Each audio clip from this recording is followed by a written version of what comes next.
Wildermyth is one of the most innovative turn-based tactics games I have played in a while. Not because it brings new features to the table per se, but in how it first implements, then executes, and finally blends together its features. All of this happening in a deceivingly cartoonish art style framed in a quasi-comic book fashion. Wildermyth is mechanically based around a highly interesting intertwining of interactive narrative prompts with immediate as well as long-term consequences, punctuated by turn-based combat and then topped off with some mild base building and RPG features. The various actions and events you take part in are told as a chaptered story in a magical book. The chapters are a very cool narrative means of implementing time limits, the idea being that at a certain point, any given chapter of a book ends and a new one begins. It is up to you how many things or which things you manage to accomplish during said chapter. There are also several scenarios or stories that you can undertake, each of them having a different sort of focus, number of chapters and goals, but the first one you should start with, the one that will teach you the basics of the game, deals with the Gorgon invasion. There usually is at least one major goal per chapter, with your overall mission being to stop or slow the tide of the Gorgon invasion in this case. Depending on how well you do these things, at the end of each chapter you will get a series of rewards, such as materials to craft items and armor, but more importantly you will get to affect the types and number of enemies that you will have to deal with going into the next chapter. This is done through a type of deck building mechanic, but you're not the one making the deck. Instead, the game is creating a deck of enemies that it can then draw from during each chapter. The deck gets added to constantly as time goes on, so the longer you advance through the story, your characters will have to deal with both more enemy cards and more powerful cards. Thankfully, characters gain new skills and abilities as well, not to mention gear and new members to deal with the increasing threat. Most of the items you will be gaining throughout the chapter will be the result of adventuring, and this is quite useful seeing as how you will have to go through several fights before a chapter is done, and waiting for that long to improve your gear would be brutal. There is also a certain amount of interaction that happens between your characters. Not only do you see the discussions they have during special semi-scripted events, but from the beginning of a new adventure you can set up the basics of the relationship between at least two of the characters. As various events happen during playtime, your characters may or may not gain special story-related abilities. This depends on your choices, but they will definitely gain abilities relevant to their classes.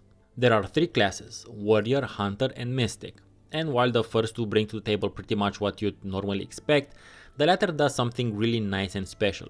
The magic users in Wildermyth can only cast spells if there are objects in the environment that they can use, or interfuse with, as the mechanic is called. For instance, if there is a campfire lit, then a spellcaster can interfuse with it and throw the fire a certain distance to damage an enemy. Or if a log is present, the spellcaster can interfuse with it and use it to rain down splinters on enemies, shredding their armor. It is a very cool way of implementing a magic system in a game, and something that I've been thinking about for many years in private. I'm glad to see someone else has been thinking about it as well. Your characters will also grow old as time passes between chapters, sometimes years at a time will pass, and the children of some of them might join the fight at a certain point. The overworld is divided into regions which you can explore and clear of enemy incursions. Once a region is under your control, you will be able to build defenses in it which will help your characters protect it from attacks if any of them are present during an incursion. If the region is still under your control at the end of the chapter, it will generate crafting materials which you can use in between the chapters to improve your character's weapons and armor. Difficulty settings are funny and highly descriptive, by simply using the names of various fantasy writers to give you an idea of the type of challenge that you're undertaking. Combat itself is pretty clear-cut, turn-based on a square grid. It makes use of cover mechanics, but with the mention that anything that can be used as cover can also be interfused with and then used to cast a spell, thus destroying the cover. Large enemies will also generally do their best to destroy all cover in their way towards your party. The combat board is very reminiscent of that from Card Hunter, if you've ever played that game. In the case of Wildermyth, it looks like a mildly stylized version of what an actual tabletop setup would look like, with the characters, enemies and objects you can interact with being basically cardboard cutouts. The game uses the same art style during the comic book style narrative section, so there is no breaking consistency. It's a great way of aesthetically setting a game apart from everything else in the niche, while also making it considerably cheaper, easier and way better looking than working with 3D models. The UI definitely needs more work, things could be more intuitive all throughout. It just looks very raw and rather basic at the current time. On the other hand, there is still quite a while till the game reaches final release form, so I'm pretty sure this will be redesigned at a certain point. The writing of the game is also a bit odd. It seems to be slightly disjointed and somewhat lacking focus. Maybe due to the writer wanting a more ye-olde mood to their writing, fine. Or maybe it's because most of the reading parts of the game are module type sections meant to work together in a variety of combinations, but not necessarily as a whole. It's nothing bad, mind you, it's just a particularity of the game that you have to get used to.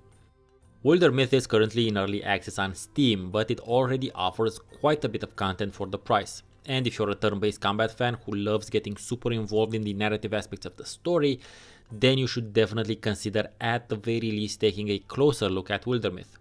I personally dig the game a lot and will be keeping an eye on it as development goes on, and will probably cover it again when it is ready for release.